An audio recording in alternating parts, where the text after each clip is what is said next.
I have a Substack page. If you go to ScottRitter.com, that's just the one-stop shop. There's no paywall. It's all publicly available. Mhm. And on that, you'll see different tabs for the different projects that I'm involved in. One that I'm really proud of is the Russia House, which is basically a podcast that focuses on interviewing Russians, politicians, academics, military officers, to capture the Russian reality and expose it to an American audience in an effort to overcome, decades of Russo-Phobia that's infected a society. And it's the Russo-Phobia that is one of the biggest obstacles to being able to pursue effective arms control, because, the government, if we leave arms control in the business of government, that means they tend to punt to the military, and the military doesn't want to control arms. They want to expand arms.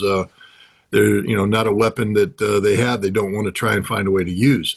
And so, the American people need to get their voice heard.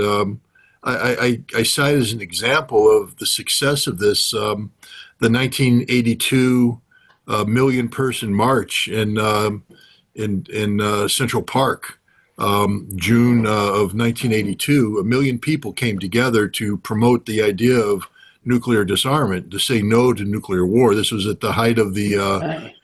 the deployment of ballistic missiles, Yes. to Europe, and it helped shape the perception on the part of the politicians that the American people were not happy with the direction that we were headed in terms of strategic weaponry. And then you combine that with, I guess we were fortunate enough to have the day after a very effective movie that everybody from the Reagan administration cites as one of the main reasons why Ronald Reagan changed his approach on arms control. But again, Reagan wouldn't have had the political courage to go it alone unless he felt that the American people were supportive. And we need to get the American people behind the concept of that disarmament isn't just a nice to have, it's essential to have for the survival of our nation, of our people, of humanity.